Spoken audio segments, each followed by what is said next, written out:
Okay. Da, da, da, da, da. Test, test, test. Say something really quick to see if it jumped. Hey, what's Okay. up? Let's try. I'm gonna hope. No You're ghosts. gonna hope for the Okay, here we best. go. Welcome back, everybody, to the Laugh Cry Club. I'm Joy. I'm Rebecca. Hello, everybody, and we are here as licensed therapists in your ears to make you We are. feel better. You know what? We might not accomplish that task every time, but we hope that you leave every episode feeling like you have some piece of information to go about your day, Yes. just feeling maybe a little more equipped to handle whatever comes back at you. Because I think sometimes we get into this false idea that we should always strive to start feeling better, and that's not always the point. Yeah, I think, if you don't feel better or you don't walk away with some nugget of knowledge, walk away with knowing that even mental health professionals feel probably just like you feel as well. Like we're just human Everyone's beings, just right? going through this human experience, and really We're at the all end of just the day, trying we're our just trying to best. understand how we do Yeah. it better. Yeah. I'm becoming better about oh, this is how I handle anger, or oh, this is how I handle sadness, or oh, so it's not like this. I was listening recently to this podcast called the Dharma Lab, which is really great. Highly recommend it. I'll link it in the show notes.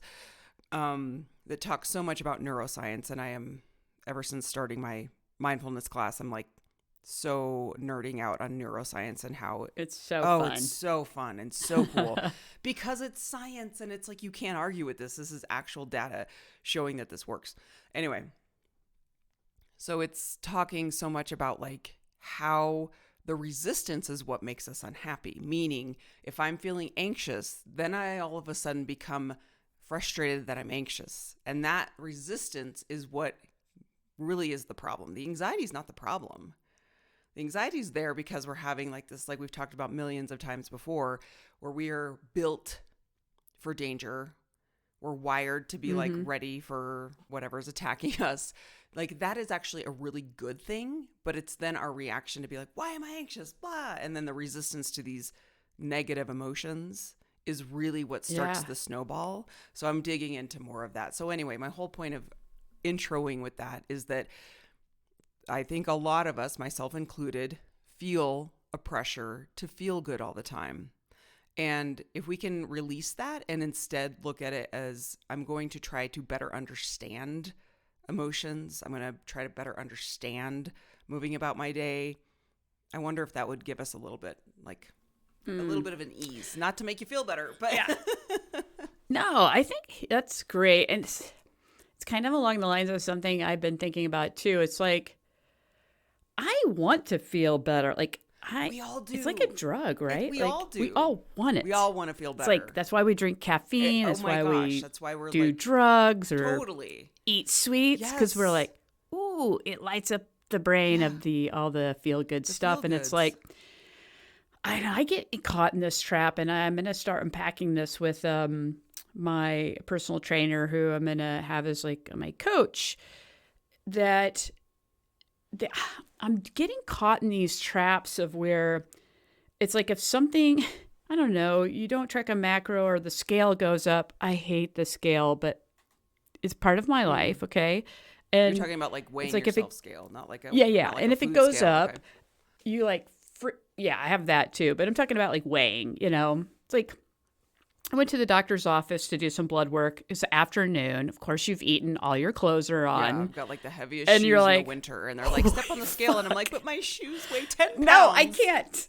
I need to be absolutely naked first thing in the morning. After I peed, yeah, because that exactly. That, 1 ounce of drops of pee is going to be make a difference. Exactly. But isn't it it's so fucked how we mess with our brains. But then I get on this spiral of oh my God. And then it's that spiral is terrible for because what our central nervous system, it dysregulates you. You really just need to calm the fuck down and relax about it and recognize everything fluctuates. Mm-hmm. It doesn't mean it's I go to all or nothing thinking very quickly, which is a distorted thought. And then it's then I've just revved up my whole fight or flight which is then the body is like, oh shit, something major and terrible is happening here. We need to actually retain water. We need to make sure we're shutting down certain systems, and we need to hold on to fat because like we don't know what's going on. And it's like, so as I end up doing what the opposite of what I need to be doing, which is probably like this course you're taking about mindfulness, is if I could just settle in and be mindful and not react, I would probably see more results. You would. I think everyone needs to take this Yes. class. I'm such a fan. I'm going to take it. I'm going to get the info amazing. from you. Anyone, I'll also link it. It's through Brown University. Anyone can sign up for it. It costs a little bit of money. It's not free. Let's all take it. But I'm going to take another one after this because I'm just so like deep. It has just been so effective in how I approach life. Meaning like you can take any sort of class and you kind of like forget or you like retain a few things, but this class truly is like life changing. Not to be like overly dramatic about it, but back to what you were saying is like, Rebecca, so you're taking the situation and you're making a meaning out of it. And my professor for this mindfulness class often says we are meaning making machines. Our brains are meaning making machines. So true. So you are taking this information and you're putting a meaning on it. And that's just something to notice. Again, these are not things to say that's good or bad. The whole thing about mindfulness is just to be like, oh, interesting that I do that. Okay, that's there. Yeah. Not to jump to any fixing, not to jump to any judgment, not to jump to anything like, okay, now what do I do? It's just noticing. And that is like equal parts cool, but also frustrating because you're like, but how do I fix it? Because we want to fix. We want to immediately jump to fixing. So that is like the cool part of this whole process is, and we really didn't mean to like jump right into like all this mindfulness stuff, but it's just been so top of mind for me, but that I'm like, this is so important. And you gave the perfect example of this benign situation. It's a fairly neutral situation of weighing yourself. But then what we do is immediately slap a meaning on it. That equals this. Yep. For you and to go. You were able to put words to that for me. And that's something I feel like that's going to be my new thing that I'm going to really be focusing on. And I really want to take this course, and I probably should. But stop attaching meaning to these things that, like, or like, I'll be like, I'm guilty of this. And I'll be like, I feel so fat today. And, my spouse is like, fat is not a feeling. And why are we reacting to maybe you're holding water today? Mm-hmm. Mm-hmm. And it's like, you look the same you did yesterday. Mm-hmm. Yeah. And it's really important to process those things. Like, this, like either with a therapist or with you, just something to really sit with for yourself. Cause this is not about fixing. It's not about reversing. It's not about being like, something's wrong with me. It's just about, oh, I do this. And that's a perfect example of like these negative thoughts that come in are there. And if you can just recognize that, notice that, but the reaction, like the next step of the reaction is really where we screw ourselves. Because the next step is then, I'm so fat. I'm so whatever.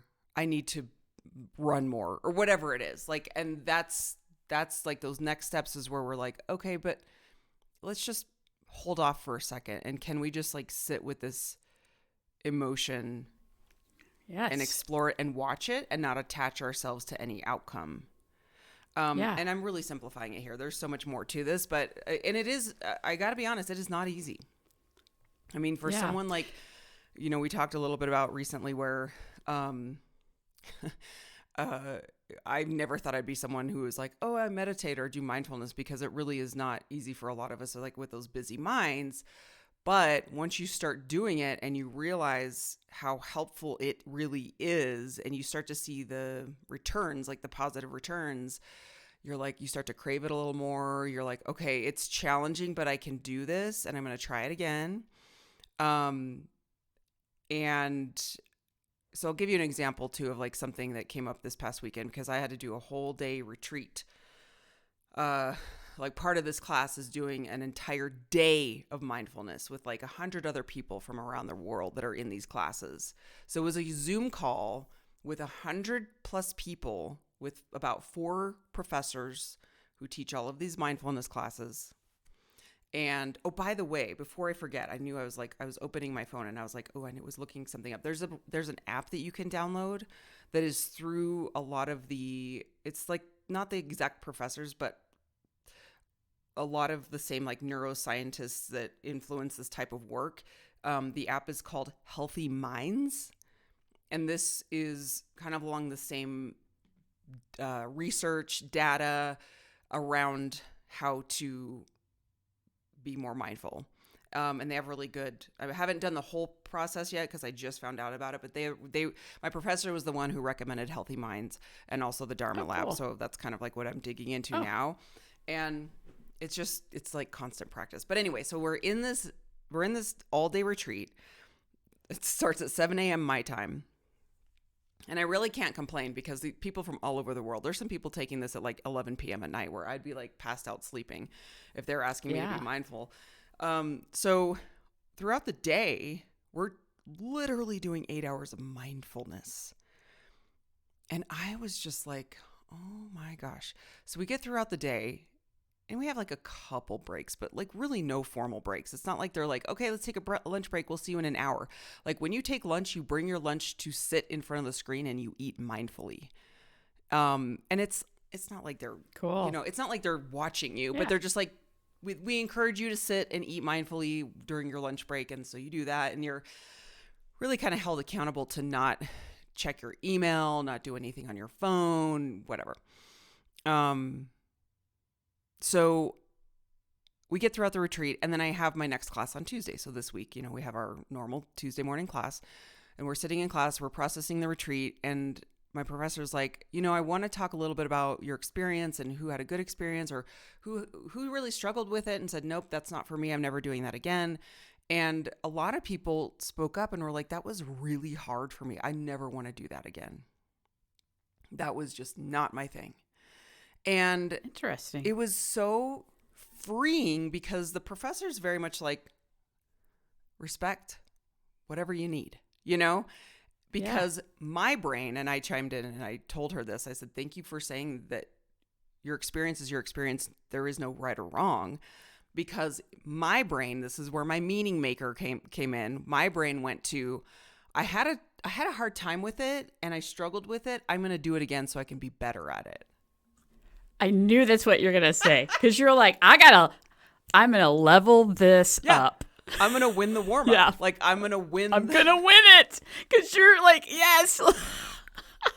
So my meaning maker was like, I didn't feel like super great at that. I don't think I got an A. So like, I'm going to do it again. Even though I don't really want to do it again, I'll try harder. I'm going to try harder. I'm going to try to mindful harder.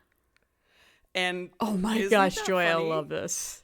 It's so funny, but it's true. I mean, it just shows like how different we all are. Like with some, like I'm kind of competitive by nature too. And it's like, I want to be the best at it, or it's the striver that's just like, that's it's fun. Like, up. Give me the A, the gold star. And this is very parallel to a type of therapy called parts, like family systems and parts work, where you have like parts of you that show up so for me, it's like, that is a striver. That's like, I'm going to win. So that showed up and it was such a freeing conversation because the instructor again was like, if you never want to do that again, you are no better or worse than anyone else. Because there was a girl who was like, I hated every minute of it. I never want to do that again. I will never do it again. And I was like, oh, that's so interesting. Cause like, and she had no shame about it. She was just like, not for me, gross, ick. That was hard. And then there's me who's like, I want to try it again. Even though I kind of hated it, I want to do better. I want to mindful harder. I want to be the best mindful person ever. I love it. I love it. And I would think I personally would struggle doing it like at my home.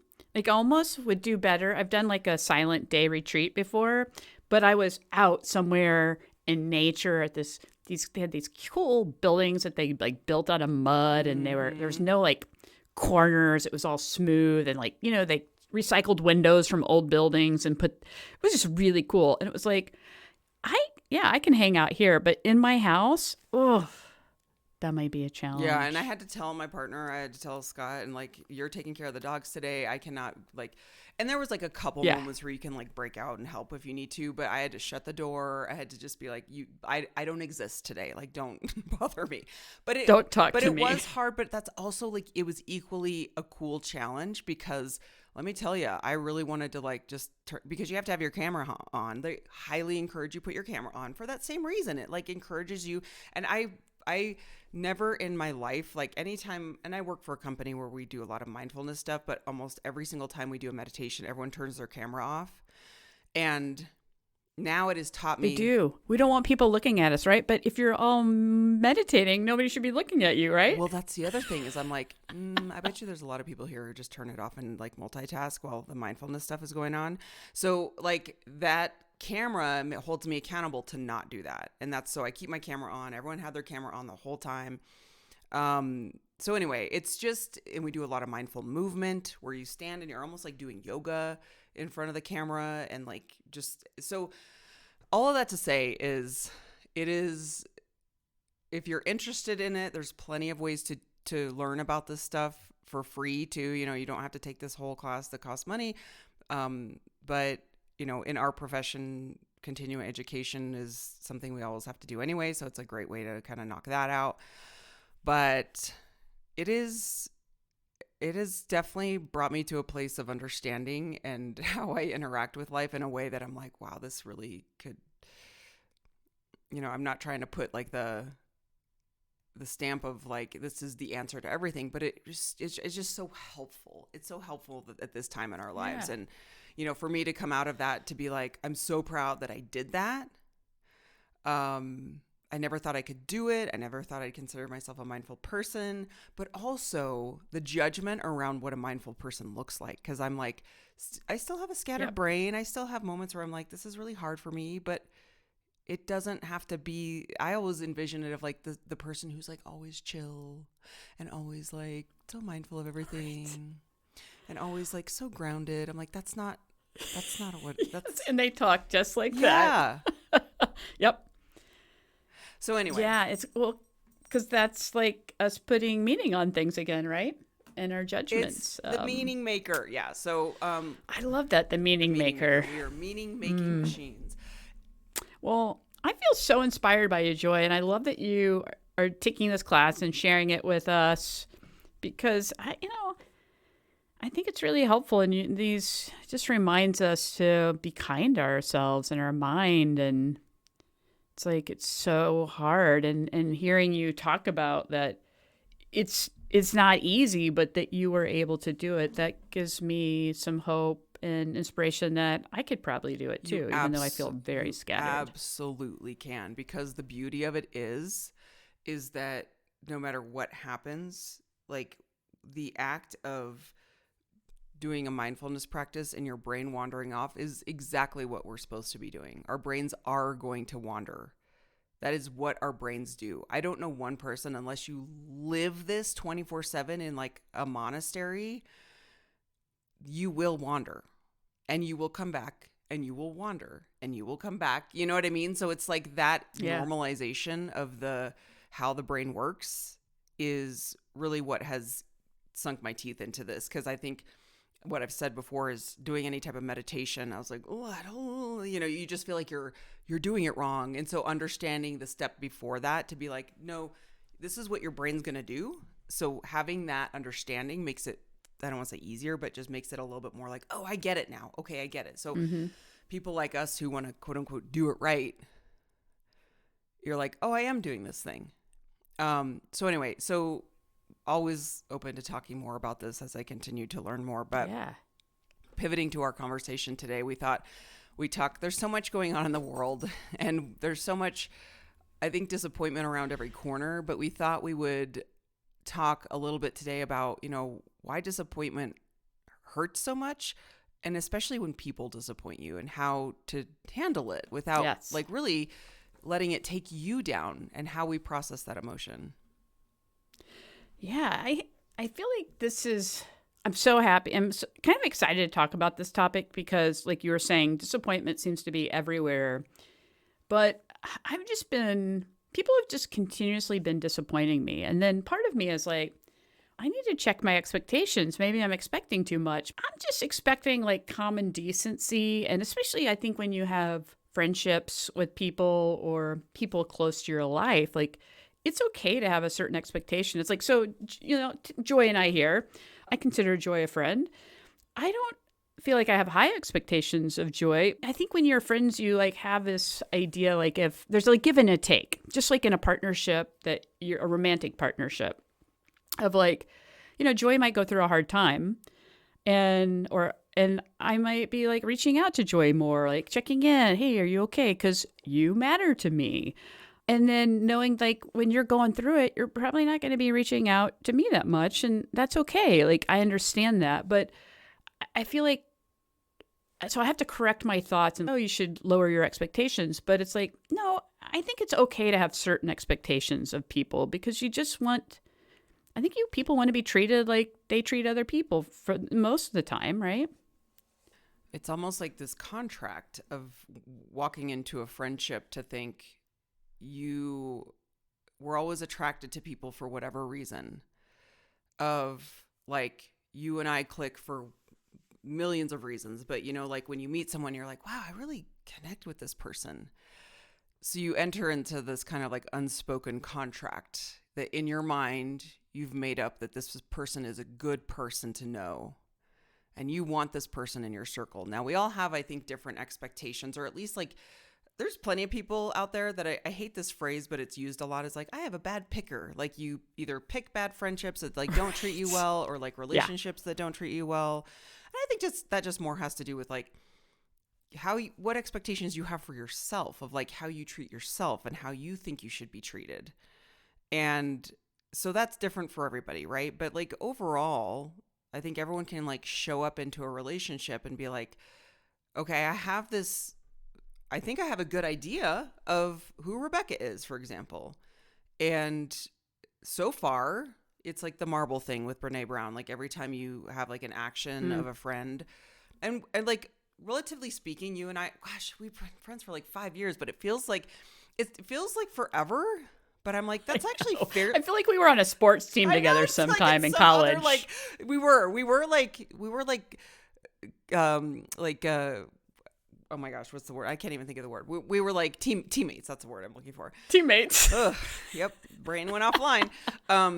In like another life. But 5 years to me is like, that doesn't feel like that long, but it kind of feels long because I have developed a relationship with you where it's like the marble jar of you have not, and hopefully vice versa, like within reason. I don't think anyone's perfect, but like for the most part, the marble jar has been filled up to like these little micro instances of feeling like, yeah, that person's trustworthy. Yeah, and it's not like we're constantly counting every day, but you have internally built up enough trust with this person that you're like, oh, that feels good. Yeah, I can totally trust this person with really anything. Like I could ask them for something. I could rely on them. I can tell them things. I can confide in them and trust them.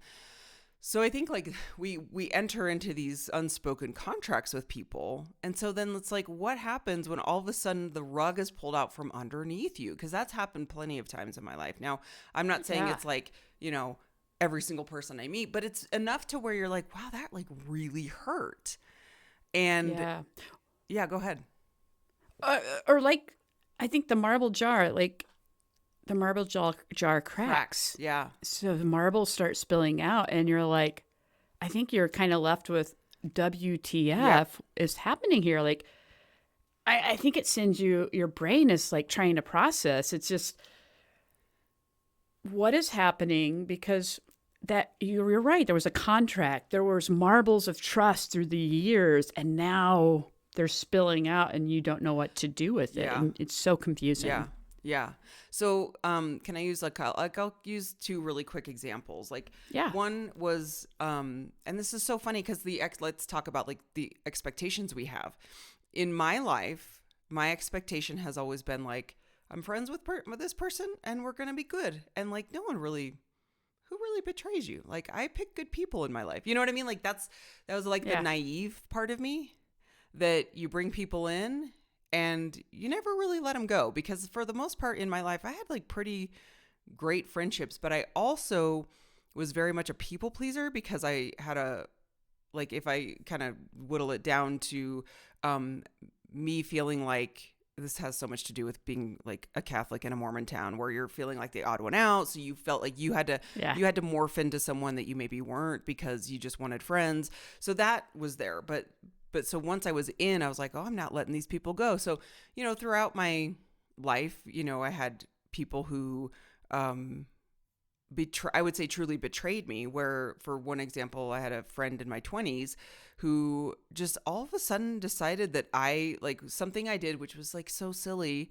Like, I think I was at a party once and she thought I was like looking at her in like wrong, or that I wasn't having enough fun. And then all of a sudden said, you're not a good person. I don't want to be friends with you. Like, that to me made no sense. And I tried so hard to be like, I don't know what I did. And then it was so disappointing, because I was really good friends with this person. And then I had to then realize, very disappointed, very sad, like mourned it. And then I had to realize, oh, this isn't about me. But that's a hard thing to also come to, because you want to take, if you're a good person, you want to take responsibility for your actions. You want to be able to talk it out. Yes. And we weren't able to talk it out because we were on two different pages. Like, personally, I don't think I did anything wrong. Like, I feel like maybe, if anything, I was like, I just need to understand more of like what you need from me. And at the end of the day, we had to like part, and we tried a couple times to be friends again, but she did the same exact thing. So at the end of the day, I was like, oh, I just like, we weren't a fit anymore. And that's kind of maybe what it came down to, instead of like, you know, but it was disappointing. And the other one, go ahead. Yeah, tell us the other one. The other one was when this was like more recent, is when I was working at Kaiser. I had really good friends there. And two of them horribly stabbed me in the back, where I thought we were good friends. We were supportive of one another. And like, to a point where they edged me out and kicked me out of a job. Stabbed me in the back. Like, there's no two sides to this here. I was literally effed over in a way that I was like, it still makes my stomach hurt when I think about it. It's like very traumatic to me, because it was not, they made me feel like someone I was not. They made me feel like I was this bad kid. I felt like a criminal behavior. Like, I literally was like walked out of the building because they just like, because I was crying over what happened. So then they also, then they gaslit me to be like, you shouldn't be crying. And like, everyone's, you know, you're causing a stir because you're upset over this. So I was like, oh, okay. So you basically stabbed me in the back and then said, you shouldn't be crying. So we're going to escort you out and you can't be back on the building. Like, it was just like insult after insult after insult to injury. And that was so disappointing, because it'd be different if it was like some horrible, well, there was another horrible boss that was involved in this, but they weren't the actual person making the decision. It was these two good friends, or who I thought were good friends. And when I say good friends, we texted every day. We hung out outside of work. We would meet for coffee. We'd go to lunch all the time. Like, we were what I would consider good friends. Oh, gosh. Yeah. And that's so sad. And just like that, just stabbed in the back. And rug pulled out from underneath you. I was so devastated. I was grieving. I was disappointed. And I still can't make sense of it. And this is the hard part, is there is no resolve all the time. That's true. But the disappointment, I had to process that. But it's like, it's kind of about this, like, let's call it what it is too. Like, it really affected my mental health for a while. So I think if people are thinking about these instances in their life of like, what did I do? We may never know what I did. I wish to this day they would contact me and process it with me. That's another thing where I'm like, that's on you, because you never gave me a resolution of why you did this. And you never took accountability, because I think on some level, I think they know what they did was really, really shitty. but they're just moving on their merry way, making tons of money at Kaiser because they got elevated to, so life isn't fair, blah, blah, blah.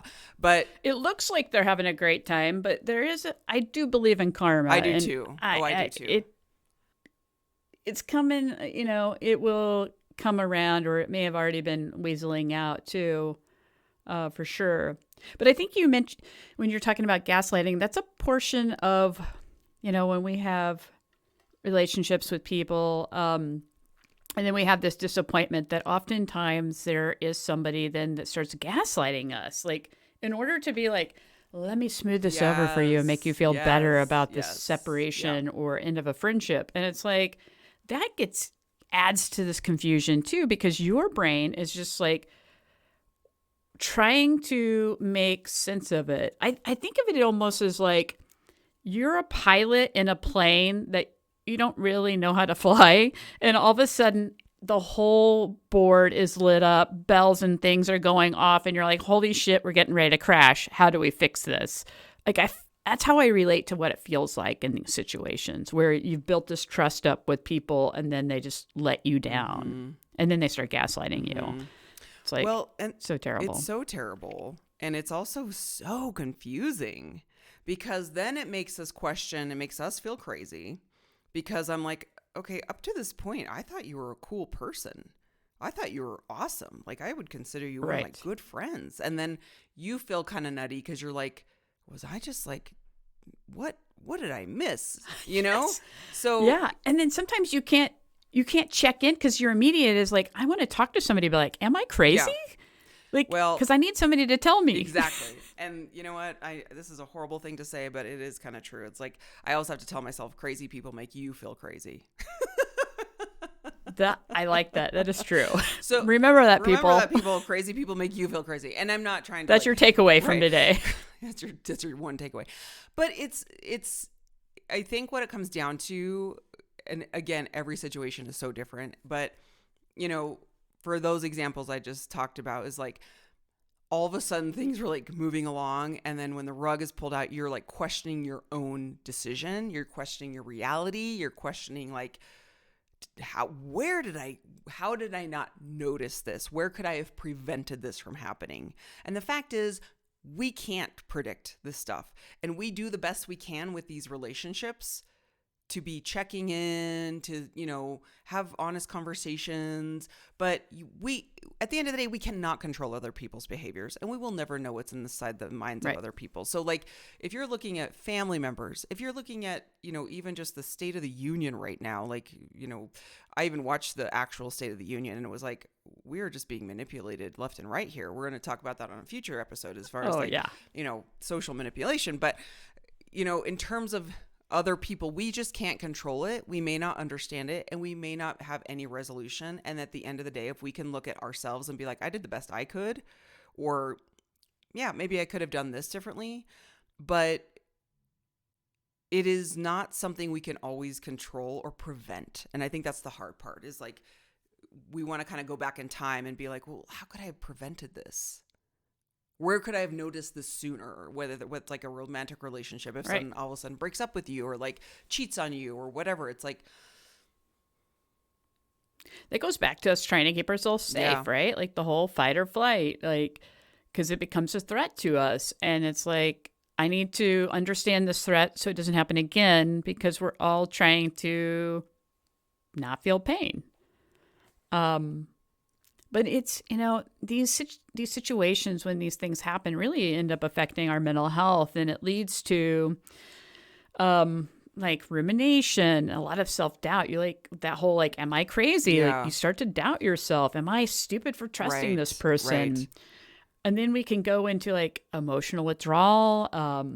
Then the resentment starts to build. Like, I was resentful for a long time. I still am, like, if I think about it, but it's like less and less.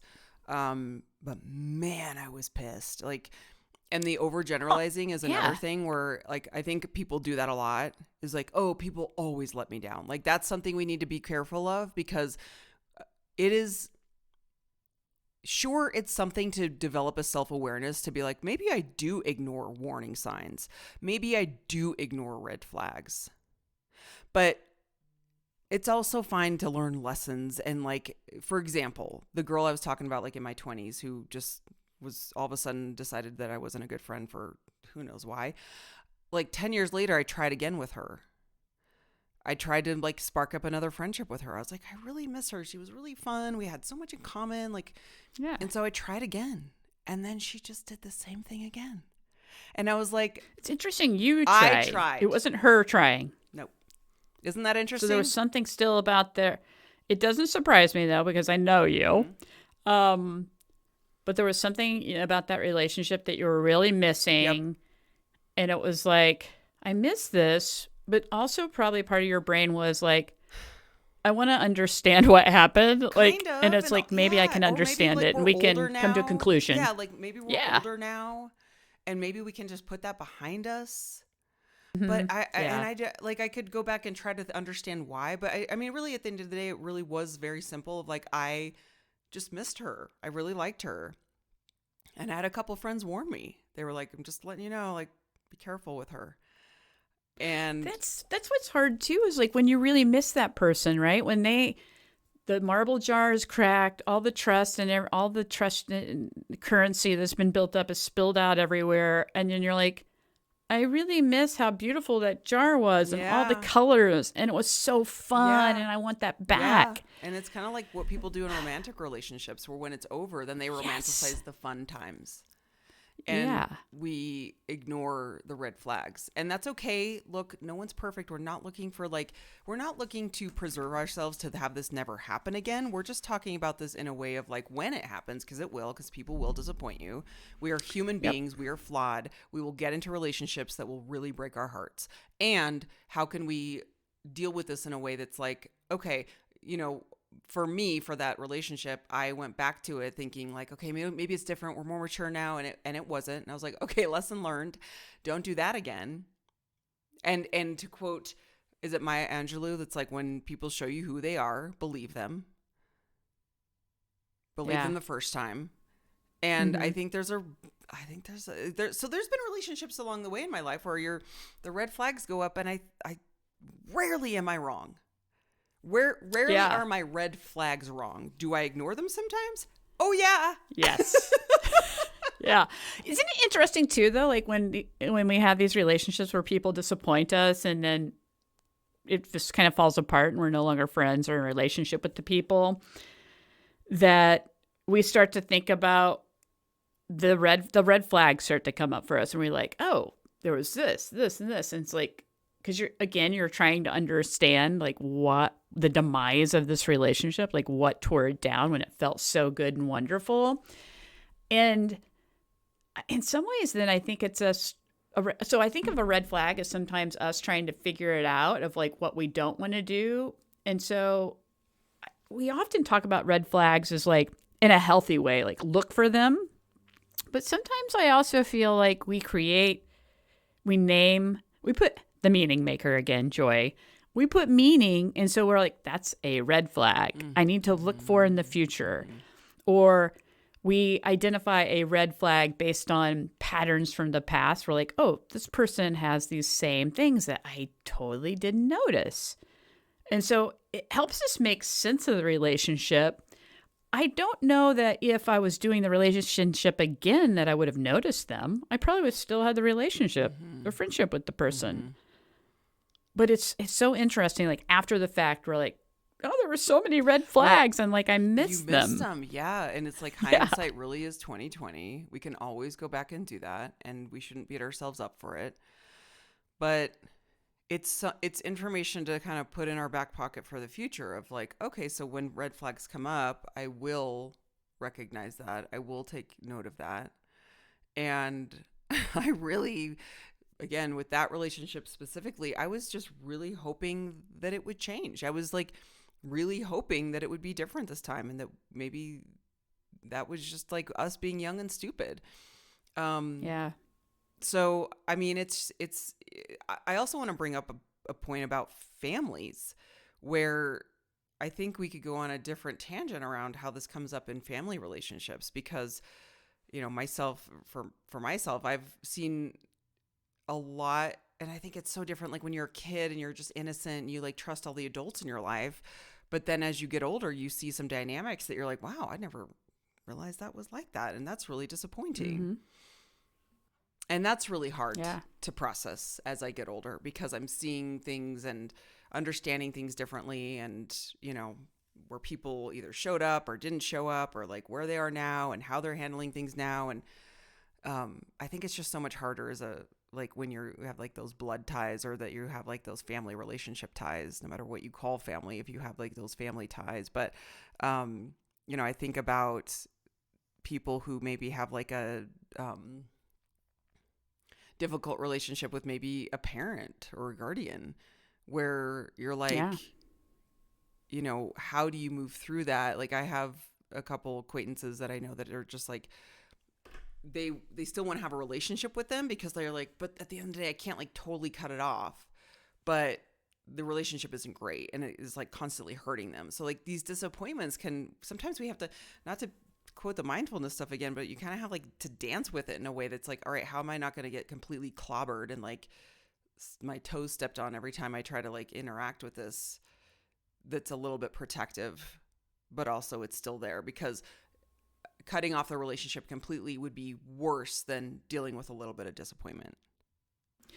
I want to say too that I know sometimes people talk or think about like the cutting of a relationship. Like, that's so final. It means two pieces of string and gone. You can't attach them. It doesn't feel like you can attach them back. So it doesn't have to be cutting it off. It can just be a natural ending. And sometimes I think you don't even have to be the one that cuts it off. It's like somebody else's behavior is what creates the problem. And your wise mind has decided, this is so unhealthy. I choose not to participate in this anymore. And so, and sometimes what you find out is that relationship only continued because you were choosing to participate too by trying to keep it going. And it's like you realize that keeping it going was just so unhealthy. Mm-hmm.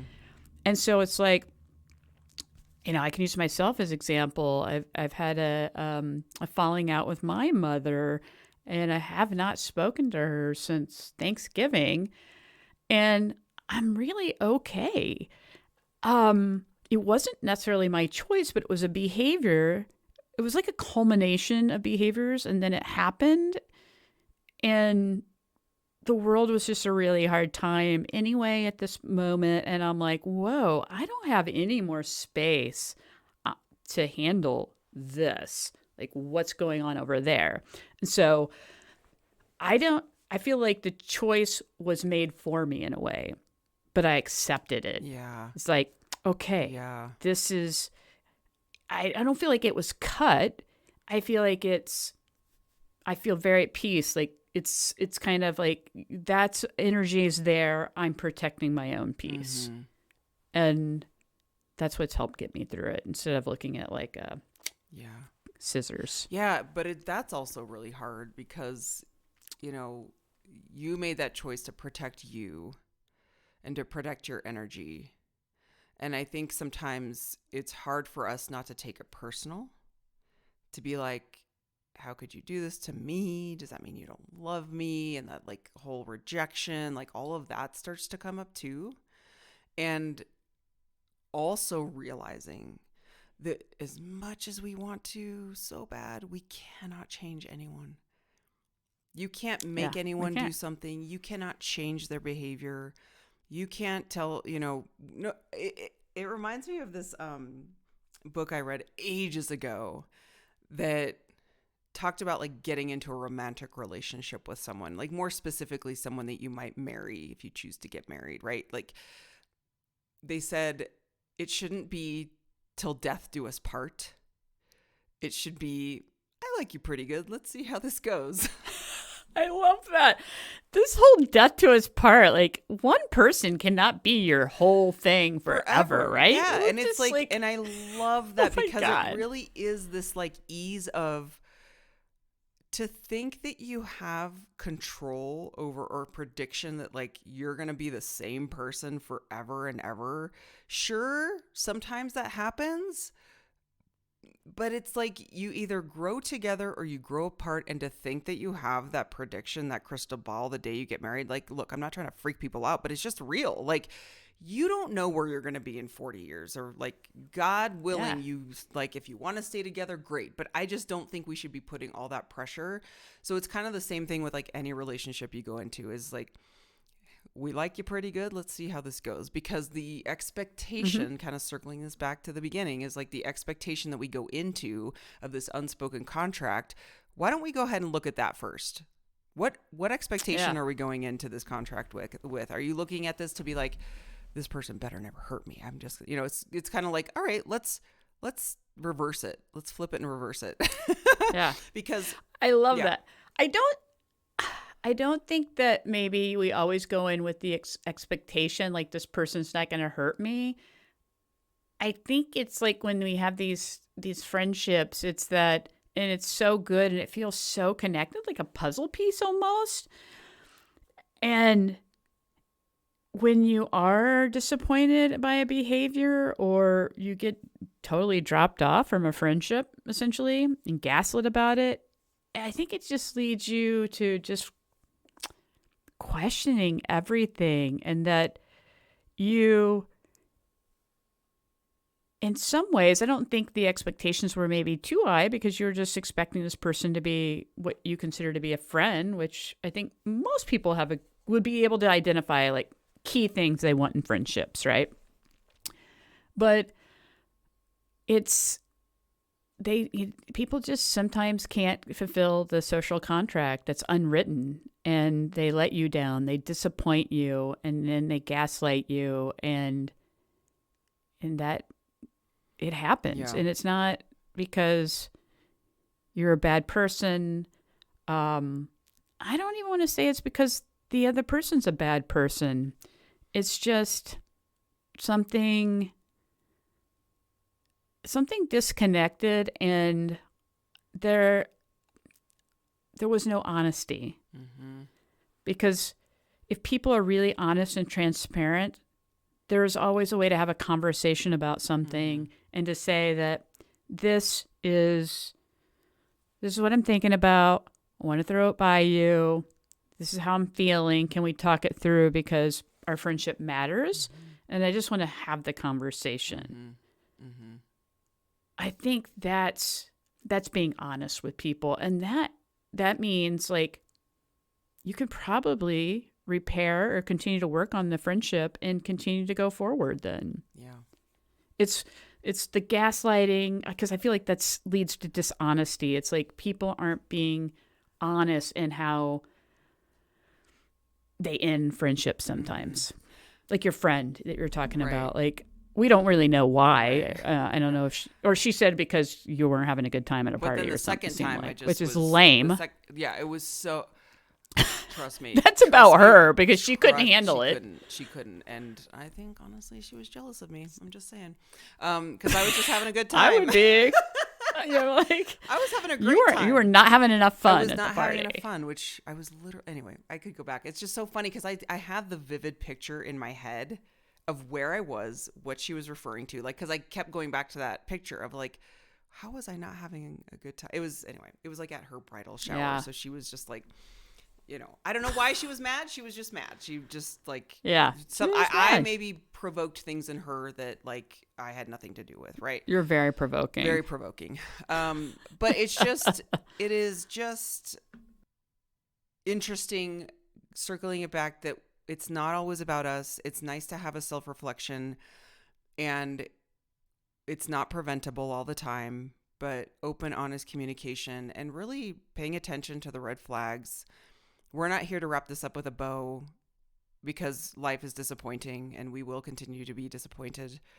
But you brought up a good point too, of like, it is hurtful, and it is something that we have to process sometimes, like grief of a loss. And you're like, I do, I very much is a loss. Yeah, it's a loss. I think about the unresolved endings of the friends that I mentioned, that especially the ones that stab me in the back from work. I'm like, I never got a resolution. I never got and I'm sorry, because I do feel very strongly they owe me a very big apology. I'll never get it. That's hard. That's a hard pill to swallow. But I really like no, I don't like. I really understand what you're talking about too, with like, when maybe we can talk about this in another episode too, of like the gaslighting. And this actually will go along with like the societal manipulation and like being told things that you're like, wait, I don't believe that. I was listening to a podcast. It's called the Pantsuit Politics podcast. It's really great about like just kind of. I love they're that so great. podcast. Oh my god, it's therapy for me. Like in the state of the world, it's so messed up. They break it down and they process in a way that feels cathartic. And they recently talked about like the State of the Union, where so much of it was pissing on your leg and saying it's raining. And that's like the same thing as gaslighting. It's like telling you It is. it's like, but I don't understand why you're like so upset about this. Like, you're whatever. It's making you question your judgment when you know for a fact that is not true. Like, for a fact A, B, and C is what's happening, and they're making you question that. Like, what? Why would you think that? Yeah. So it's very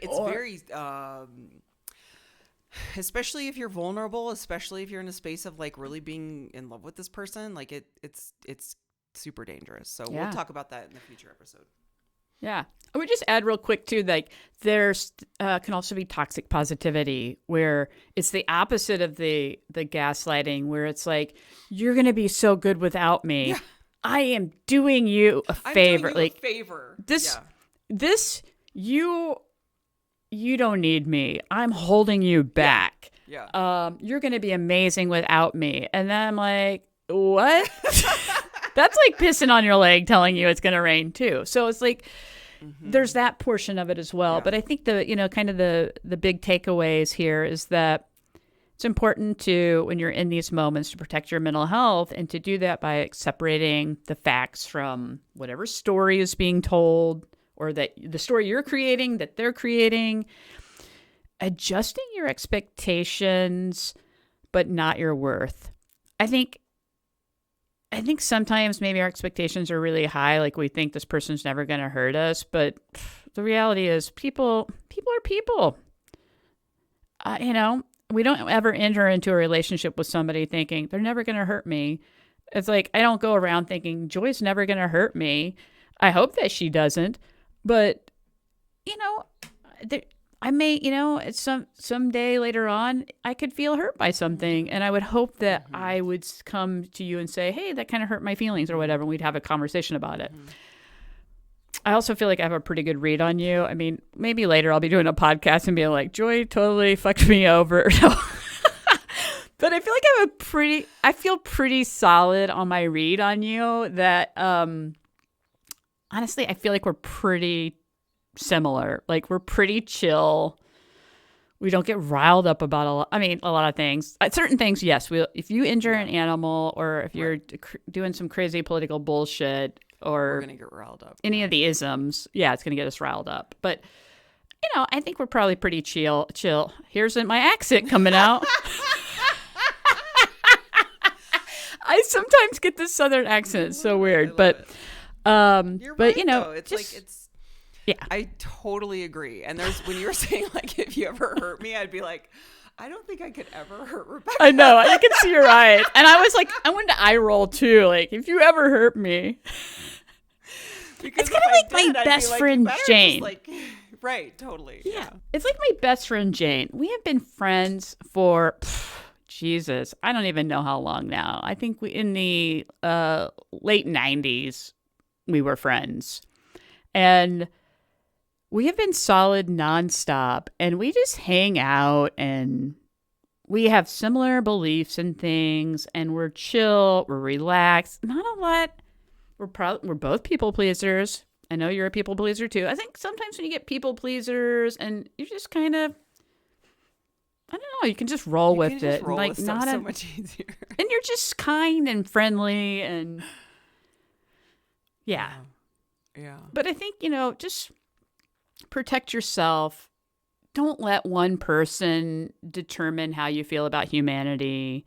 I sometimes am constantly having to remind myself about this lately. That's a good one. Because it's a lot of people are questioning how I feel about humanity. And then I think trying to regulate yourself before you go and act, because then that makes us feel bad because we didn't act or interact or say the thing in the right way or the way we wanted to present it to the person because we get hurt. Do you know how bad that I wanted to, like when all that went down with Kaiser, do you know how bad I wanted to rail on them in a text message? And I didn't. And it was so hard because all I could think was, this is proof that's just going to give them fuel of why they did this. If I go crazy on a text message, they're going to be like, see, she's nutty. I'm so glad we got rid of her. You know, hard, Joy. Oh. I don't know how you did not do it because it's so tempting. Because they made me look like an insane person. The way they let me go, that the way they so walked me out of the fucking weird building. Because you're not insane. Well, it's like that's you're like so sane. I'm so sane. You're like one of the sanest person I'm like perfect. I'm more insane than you are, actually. I mean, what the fuck? I mean, I just remember go arm wrestle these people. Well, it's like when, like the HR person called me too and was like, because I was so afraid, and I know I'm like rehashing this again, but I just have to say it. When the HR person called me, because I was like, what's happening? Am I going to be able to get a severance now? Like, they walked me out of the building. Does this mean I don't get a severance? Like, I was so worried about like my financial stability, like what this meant. And the HR person assured me, you know, everything's fine. But she was like, they were just really worried about like how you were handling things in the office and I was like, because you were having a fucking emotion. I was having an emotion in mental health, for crying out loud. Like this is how the mental health department treated me. Tell you what, mental health and management sometimes are the worst. I'm just telling you, people out there, you don't know it. You think that they got their shit together. No, they don't. They treat you like shit. Yeah. And so not everybody, not everyone, right? But right. It happens. But it was just like, in that moment, I had to bite my tongue because I wanted to rail on the HR person, be like, do you understand what they just did to me? And I couldn't even say that. I had to like bite my tongue. I had to be a nice little girl and be like, well, thank you. I'll take my money. I'm okay. Bye. Like I wanted so bad to argue my case. To be like, but it wasn't going to help anything, you know? So then that's another part where if you're in a situation, let's say for that, where you feel muted, you can't say anything because like what you do say will be held against you in those instances, you know? So it's just like, it is so crazy making because you have no chance to like state your case, right? Yeah. And because they're not going to listen because they've already decided like this. And then the whole company's like, the whole management team was like, wow, yeah, I guess we're just going to go. Anyway, it was so messed up. But that was another part, like a hard pill to swallow. Yeah. So, okay, we've gone over, but we love you so much. And we hope this conversation really made you feel like, okay, everyone's going to get bamboozled. We're all going to feel bamboozled. That should be the name. We got bamboozled. You got bamboozled, girl. And Joy is not going to bamboozle me, though. I'm pretty confident. I mean, it's so like just the thought of that makes me feel sick to my stomach because I'm like, I can't even. Anyway, so it makes me sick too. Maybe it makes our listeners sick. They're like, you guys can't break up ever. Well, it's so funny because like maybe that's the trick is if you feel sick to your stomach thinking about bamboozling a friend, then that probably means you're like in a good relationship with them. Oh, yes. That's solid. That's solid. If you don't think about that or worry about that, you might want to question your value system. Anyway. Okay. You can find us on all the social. You can find us on all the social media platforms at Laugh Cry Club. Email us laughcryclub@gmail.com to send us any questions or topic ideas. And as always, we just appreciate you spending the time with us. And we will see you next week. All right. See ya.